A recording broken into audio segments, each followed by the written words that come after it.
here in the United States, wanting to grow into productive citizens here in America, and wanting to be successful in their lives and live happy lives, and that they were learning to develop self-esteem. I said, wow, I'd love to do that. And I came early tonight. Well, to be truthful, I came early tonight for food. I heard there would be some really good cooking here tonight, and I enjoyed it. But I was glad I was here, and I was able to come early and watch and listen to all of you speak, because I would have walked in that door at the last minute, gone up here, given you a speech that you would have looked at me cross-eyed and said, why is he talking to us about that? I wanted to come see you perform tonight, see what level you were at, and where you were in developing your self-esteem. I had no idea that you were working with the esteemed group of the Toastmasters. Yeah. So that just made my life even more But in all honesty, I'm going to have to change everything I was going to talk about. Because I was going to talk about developing a speech, about the tell them what you're going to tell them, and tell them what you told them. And, how to create a good antidote. So what you're going to get from me tonight is 10 minutes of impromptu speaking, meaning it's all coming out of here real quick. I was told in the early days, when I was your age, I was a kid in the back of the classroom. Just to stand up and read out of the textbook was hard for me to do because I didn't want anybody to look at me. I didn't want you to notice. And it wasn't until I got later on in life when I realized the importance of being able to communicate clearly. You see, because I was that kid in the back of the room, I used to get into a lot of fights. And it finally dawned on me one day that if I could communicate more clearly, I get into a whole lot less fights.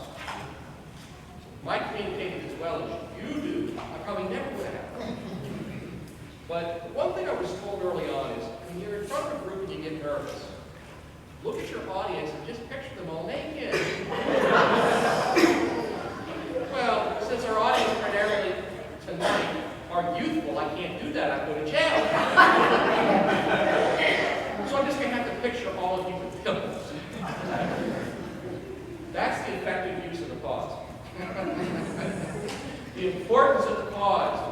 The one person that got to spoke about that tonight. Pause means a whole lot of things.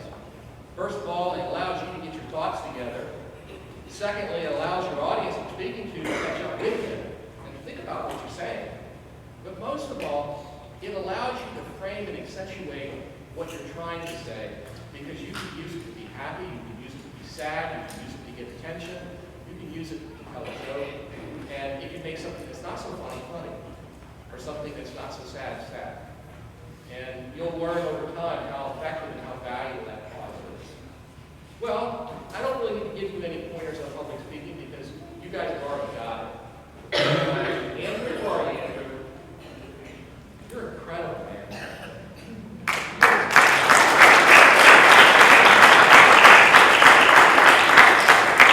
Watching your feet, your hands, your head, your eyes, your arms. I was looking for something to be critical of. You're perfect. Your presentation was so natural up here, it was almost as if you were combing your hair and talking in the mirror.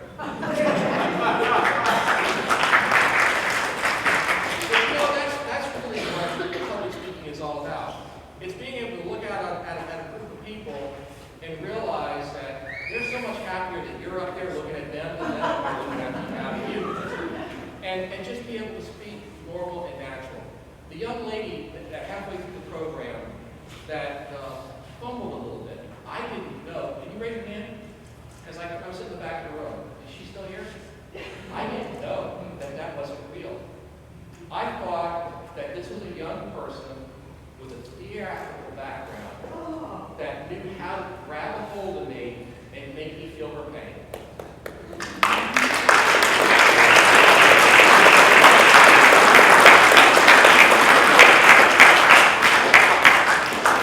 In the audience, they don't know what you're going to say. They're up there watching you, you're the entertainer, and if you make a mistake, you just keep going and you make it part of the presentation. Because you had me thinking that was an important part of your presentation in helping me understand what you had to overcome to be a speaker. You have a bright future. Keep it up. Because you have a gift to help others feel what you're saying.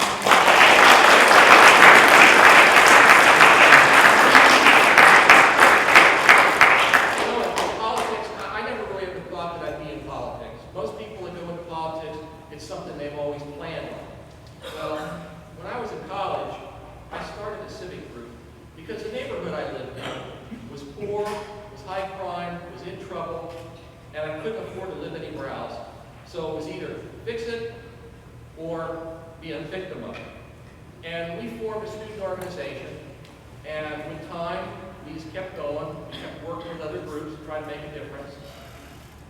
10 years into it, sitting around a table one night, we were frustrated that we weren't getting the attention that we needed for our community from those who were decision makers. So an elderly man took his hat off and laid it on the table, and all 19 of us put our names on little pieces of paper in that hat. And that man said a prayer with that hat, pulled the name out, and that person had to run for office, and that's how I got involved. Needless to say that the district I had to run in was only 1/3 my party affiliation, and 2/3 a different race than I am. But you know what? We faced it with the same pride and confidence that each of you youngsters faced this podium tonight. Believing in yourself, believing in what you had to say, and trying to help others to see and feel and sense and understand.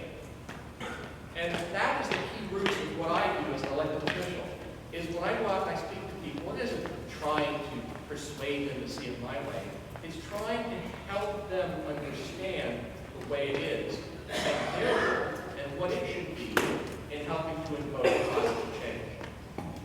Tonight, I wanted to talk to you a little bit about public speaking, and the other part briefly here about invoking that change. And it's through public service that can happen. You know, I've heard so many people say, I want to be successful. But what is success? Is it a big house? Is it a big car? Is it plenty of money?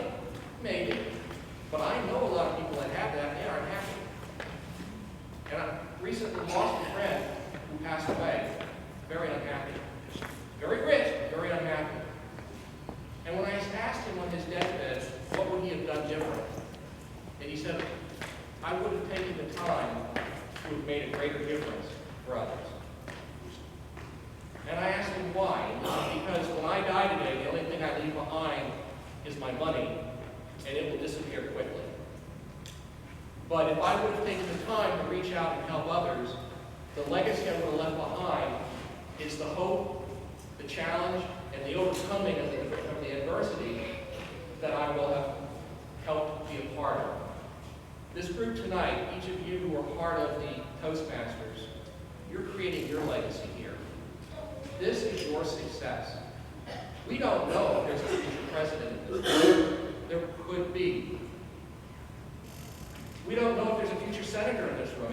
And if you become that senator, what great thing you may do in the capacity of your work, or what great doctors, or lawyers, or engineers, and what great things you may do as a part of your job.